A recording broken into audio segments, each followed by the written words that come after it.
জলপাইগুড়ির বার্নিশ গ্রাম গত মার্চ মাসে এই গ্রাম একেবারে তছনছ হয়ে গিয়েছিল। মাত্র 2 মিনিটের মিনি টর্নেডো ঝড়ের দাপটে উড়ে গিয়েছিল শত শত মানুষের মাথার উপরের ছাদ। বিদ্যুৎ সংযোগ বিচ্ছিন্ন হয়ে কেটেছে দিনের পর দিন। গ্রাম জুড়ে তখন শুধুই ছিল হাহাকার, দুর্দশার দুর্দিন, অসহায়তা। বিপুল ক্ষয়ক্ষতি সামলে ক্রমেই ছন্দে ফিরেছে জলপাইগুড়ির বার্নিশ গ্রাম। রাজ্য সরকারের আর্থিক সহায়তায় ধীরে ধীরে গ্রামে তৈরি হচ্ছে ছাদ হারা মাথা গোজার আস্তানা।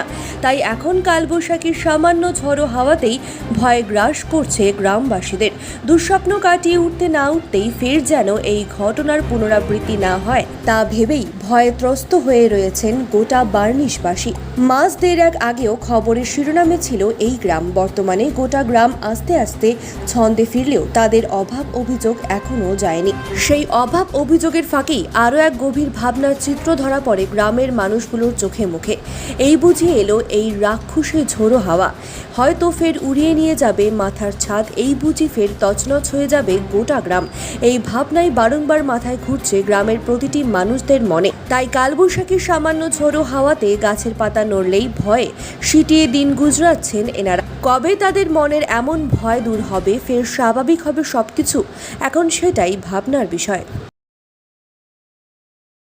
আকাশটারে ভয় আমরা যদি আরও এরকমভাবে আসে, বিদ্যুৎ চমকাচ্ছে, হাওয়া এরকমভাবে আসছে, হ্যাঁ, মানে ছাপড়া বাড়িতে এখন আসি, ভিটি করছি, হ্যাঁ, ইয়েটে করছি, যে টাকা দিচ্ছে সরকার ওই টাকাতে ভিটি করছি, করছি। ভয়টা আমাদের আকাশটা ভয়, মানে ঝড় বৃষ্টি আসলেই আমরা মানে এরকমভাবে যদি আসে কীরকমভাবে থাকবো আরও, না আমরা যদি সবচেয়ে বাচ্চা কাচ্চাগুলা, আমাদের ছোটো বাচ্চা কাচ্চাগুলো ওরা মানে হ্যাঁ মানে মানে খাওয়া বা বের করছে, ওই খাওয়া খায় না, এমন অবস্থা। ওই ভয়ে, হ্যাঁ ঝড়ের ভয়ে, মানে আমরা কি অবস্থা চিনি না, মানে ছিলাম মানে মানে মানে ঘরের যে উঠানে কীরকমভাবে ছিলাম যে আমরাই জানি না। হ্যাঁ কি, আমার নাম হরিপদ রায়। তো এঘর বানানো হলো, এঘর বানানো হলো, এঘর চাল উড়ে চাল বানানো হলো। টাকা পেয়েছিল রাজ্য সরকার থেকে? হ্যাঁ পেয়েছি। কত টাকা পেয়েছিল? 60,000। এখন ঘর পুরোপুরি কমপ্লিট? না না, পুরোপুরি কমপ্লিট হয় নাই, যেমন এই যে চলতেছে কাজ, আর যেটা দিচ্ছে ওইটা তো এখন মিটিং হচ্ছে। জায়গা হয়েছে? হ্যাঁ আপাতত হয়েছে। কত টাকা পেয়েছিল? 60,000। বাদ বাকি টাকা? বাদ বাকি টাকা বলছে যে ভিটি তৈরি করুন, তারপর এখন তৈরি হয়নি, এই যে হচ্ছে। আপনাদের বন্ধন বা ঋণ, যে ঋণগুলো রয়েছে সেসব ঋণ কি ক্লিয়ার হচ্ছে? না আপাতত বন্ধ আছে। কেন বন্ধ রেখেছেন? তার কারণ দিতে পারি নেই, দিতে পারছে না, কাজকর্ম নেই। কাজকর্ম নেই। চাষাবাদ করবেন? চাষাবাদ তো বেগুন কতগুলো লাগাইছি, সেসব বেগুন একদম শেষ। এখন কি করছেন, মানে কি চাষাবাদ?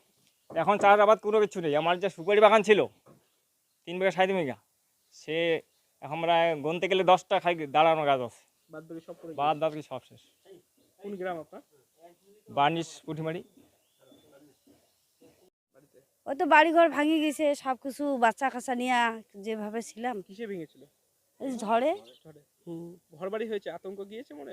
এখনো ভয় আমার, যে আমি তো খাতে খাইনি এখনো। কেন? কি জানি, মানে ঝড় বৃষ্টি আসলে? হ্যাঁ ঝড় বৃষ্টি আসলো আর আমি মানে পেটটাই ব্যথা করে আমার আবার। আমি কই যে ঝড় আসতেছে, গরু বাছুর কি জায়গায় তুবো, ঘর নাই। হ্যাঁ আতঙ্ক, ওই যে মনের একটা ভয়। ঝড় আসবে নাকি? হ্যাঁ। কি নাম আপনার? আমার নাম প্রতিম গীতা রায়।